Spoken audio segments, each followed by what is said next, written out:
Hi, I'm Annie. Contact information is in the description. So today I want to talk about hedonic adaptation and things you can do to change your hedonic set point. Basically, that means your baseline level of happiness. So first, a quick story. 2 weeks ago on a Sunday, I was buying groceries at about 7:30 a.m. in the morning, because that's when I like to do it. I was in kind of a bad mood that day. As a self-employed person, there are a lot of ups and downs financially, and not every month is great. And this happens to be a month that's remarkably bad. I don't think it's been this bad in a long time. Combination of, well, I don't know. It's mysterious. There's no real pattern. I haven't been able to identify a specific pattern to why some months are really good and some months are really bad. I've been self-employed for over 20 years. There is no pattern. Anyway, March. By last Sunday, the 27th, I still hadn't made $1,000 for the month. So you can imagine that is mentally challenging.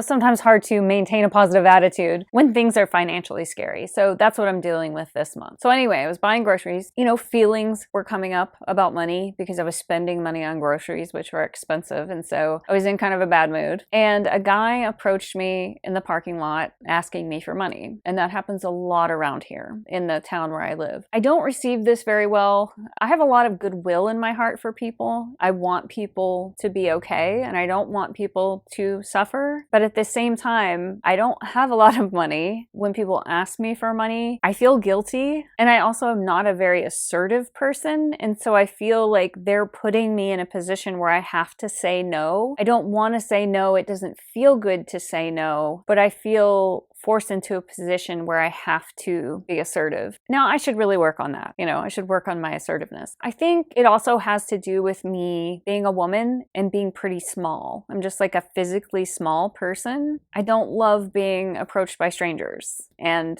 being asked for money in parking lots. This is a really complex situation. Of course, I have compassion for people who are struggling and people who are homeless. Of course, I want them to be okay and be healthy and be able to do work that they enjoy and make a reasonable wage to be able to buy themselves food and have housing and be safe. I want that for myself, and I want that for everyone. But I just feel a little awkward when people do this pretty frequently in parking lots in this town. I also live in a town where we have a lot of resources. There are food services, there are housing services for these people. There's a really good support system in place. Now, of course, that support system can't fix all the problems, and it's still really hard to be homeless and not have money for food. I totally understand that. So I was in a bad mood at the grocery store. Someone approached me. I felt like I don't want to deal with this right now. I'm 5 feet tall. I feel vulnerable. And there's this guy over 6 feet tall approaching me, a stranger I don't know, asking me for money. I think I was just a little bit guarded. I said something like, "No, dude, I don't have any money for you. I don't even know how I'm going to pay my rent this month." And then I got in my car, and that didn't feel good. Of course, it does not feel good to say no to somebody who needs something. He was maybe in his 30s, and as soon as I got in the car, I had this sort of impression of him a few beats too late. The vibe of this person, his personality or his presence or whatever, and it just slaps me in the face. I like that guy. That was a good guy. He was a good person. He had a good energy about him. I met his energy with this sort of closed, protected, no, get away from me. I don't want to talk to a stranger in a parking lot. And it didn't feel good to me. And then as I was sitting in my car, sort of not feeling very good, I heard this voice in my head that said hedonic adaptation. And so I've been thinking about hedonic adaptation. I sat in my car for a minute, feeling bad, and then I decided I would like to give that guy some money. And so I went into my wallet and I took out $5. I drove around the parking lot to where he was and rolled down my window and gave him $5, even though I didn't have very much money myself. And that made me feel good to be able to help him because it was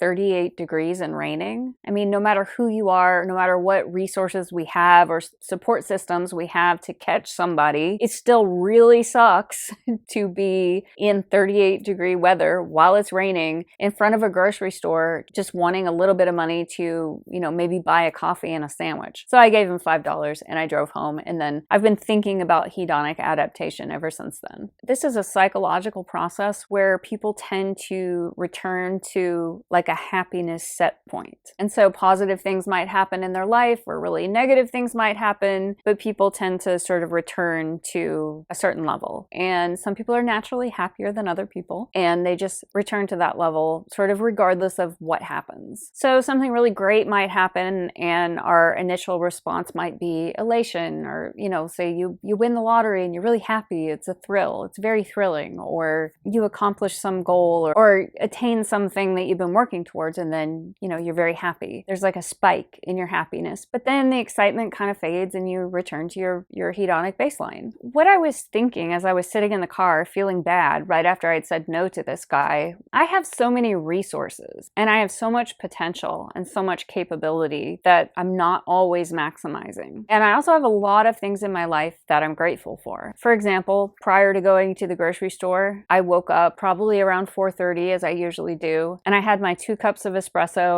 and I did my morning journaling, and it's such a beautiful ritual for me. That espresso is fresh roasted. My partner buys the green beans, 25 or 50 pound bags. He roasts the beans fresh every couple of weeks, so they're always like at their peak deliciousness, perfectly roasted in a roaster that he built himself. I mean, you got to be really privileged to have the time and the expertise to build your own propane-powered coffee roaster. And this is something that my partner did. And he does this religiously, keeping the coffee fresh every week. So we have this really gourmet lifestyle, even though we don't have a whole lot of money. That is something to be extremely grateful for. I'm self-employed. I have a lot of freedom. There's a lot of creativity and fulfillment in my work. That is something to be really, really grateful for. We tend to adjust to all those wonderful things that we have all around us, all of that abundance. We take it for granted. We sort of adjust to it, and then we get annoyed by things that maybe aren't as big of a deal as they seem to be. Like me having a super slow month in my business. I mean, there are other people that are also having super slow months and they work in a job that they hate and they have no flexibility or fulfillment in their work. There are people who are standing in 38-degree weather when it's raining outside and they don't have enough money for a sandwich. It just sort of woke me up and reminded me I have so much potential. I have so much resources. Even though I have no clients on my schedule for the day, I can go home and make something happen. I can make something of my day because I have all these resources, because I woke up in a warm, dry spot and I had this wonderful gourmet coffee to drink. I got to spend an hour writing in my journal and doing all this mindset work, and there's time to exercise and meditate and do all these, wonderful, nourishing things for myself. Not everybody is able to do that, or at least they're maybe in a situation where they couldn't do that today. Maybe it's something they could work towards, but they couldn't do it today because they woke up sleeping on the ground outside in the rain. So it was just like a real adjustment for me, and it really changed my attitude. And I came home and I actually created some really cool stuff that day because I thought, I'm going to make something of this day. I'm not going to spend the rest of the day feeling miserable, feeling like a victim, when I have all of this abundance around me and all of these resources to create something wonderful. So now I want to talk about how you can change your hedonic set point. And this is something that I've done in my life. When I look back to 5 years ago, my baseline was much, much less happy. And I worked on it consistently and I changed my hedonic set point and I am much happier now. And I really do look at hedonic set point,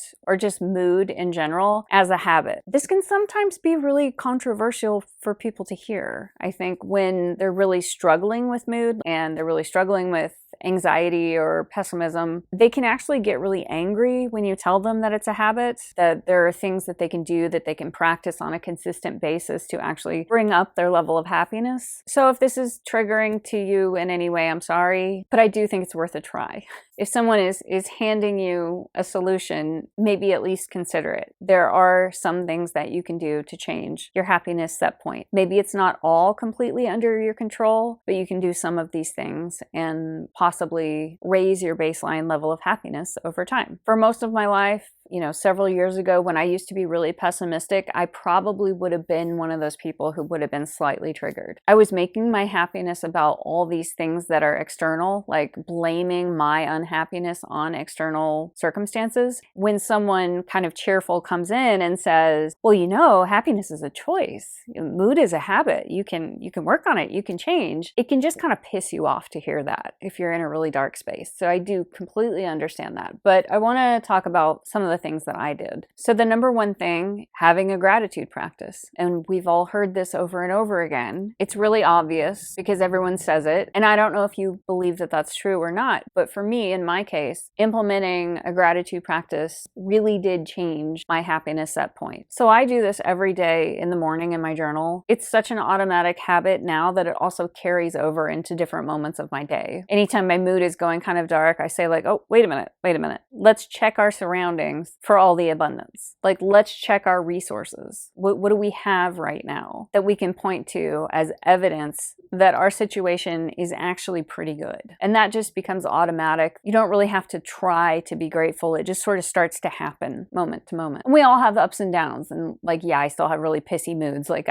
the mood I was in that morning, all the gratitude just like went out of my brain. And I was just thinking like, this sucks. I don't have any money. Like, what's going on with my schedule this month? Why is this happening? And I went to a really dark place. There were enough seeds of gratitude planted from my gratitude practice that I didn't stay in that dark place for very long. So I go to that dark place. I just don't stay there very long because I sort of snap out of it. And I remember that I have so much to be grateful for. So the other thing I did was set goals and achieve them. So I started with small goals. And then once I got good at achieving small goals, it encouraged me to aim for higher goals. For me, happiness really has to do with this alignment, honoring my word, walking the talk, and living in alignment with my values. So if I set a goal for myself and I don't achieve it, that really makes me feel bad about myself. So now goal setting is a regular part of my life. I think about it every day. I really protect my goals and design them in a way that I will most likely achieve them. So I make them reasonable enough that I know I'm going to achieve it, and then I do achieve it, because when I do that, I build trust with myself. I know that I can rely on myself to do what I said I was going to do. As you start achieving goals, you're able to create more and more advanced goals. But I'm pretty careful about not aiming so high that I might not achieve it, because that'll sort of like knock down my confidence and make me feel bad about myself. So it is good to dream big, and I do have really big stretch goals, but I set these other little goals along the way that are more reasonable. Like there could be a 5-year goal that's really big, and I can't imagine doing that right now. But I'll ask myself, well, what could I do this month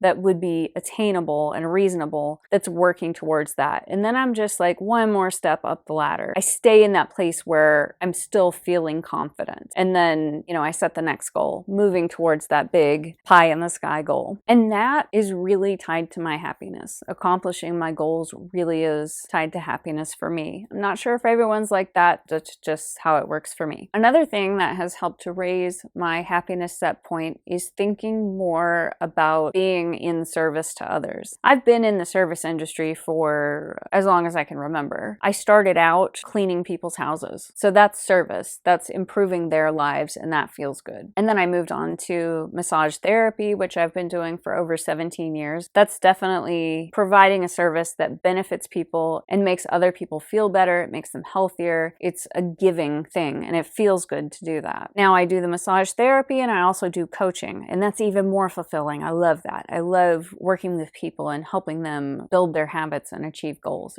It feels really good to be of service in that way. But another thing that I do just on a daily basis is just try to be of service on social media. I'm on Facebook a lot and some other platforms. If I come across a question from a stranger that they need an answer to, or something they're struggling with, and I think that I can be helpful to them in some way, then I do that. And that raises my level of happiness, being of service. Another thing is daily mindfulness practices. This is something I've been working more on in the last year, daily meditation and visualization. And that's been extremely helpful to me in raising my overall level of happiness. The other thing that I do, I've pretty much always done, I just sort of recognize it now as being important. I'm like more aware of how important it is in my daily life is engaging in hobbies that I enjoy. Make sure that there's time for that in my day. So part of my daily minimum habits is playing guitar every day. And I always play at least one song, but sometimes I have more time, I feel good, and I'll,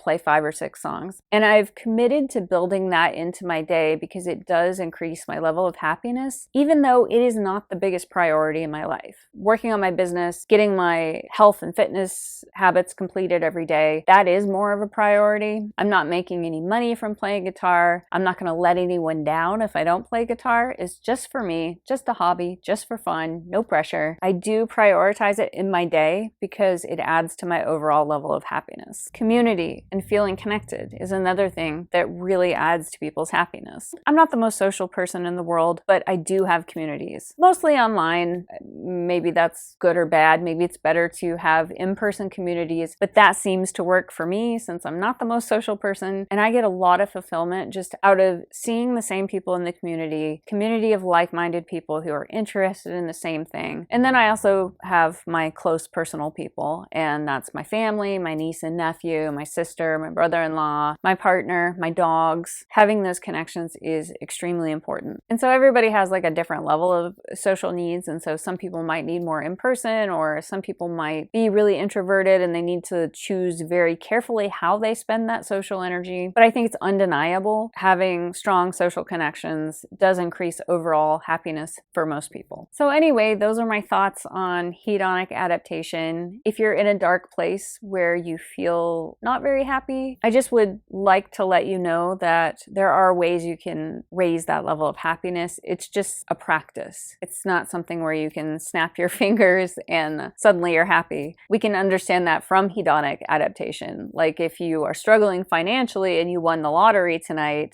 you would have a spike in happiness the next morning. But if you're not making your happiness set point a practice, then even if you won the lottery, it's likely you would fall back to whatever your baseline is. Something to think about. If you'd like to book a call with me, you can find a link in the description.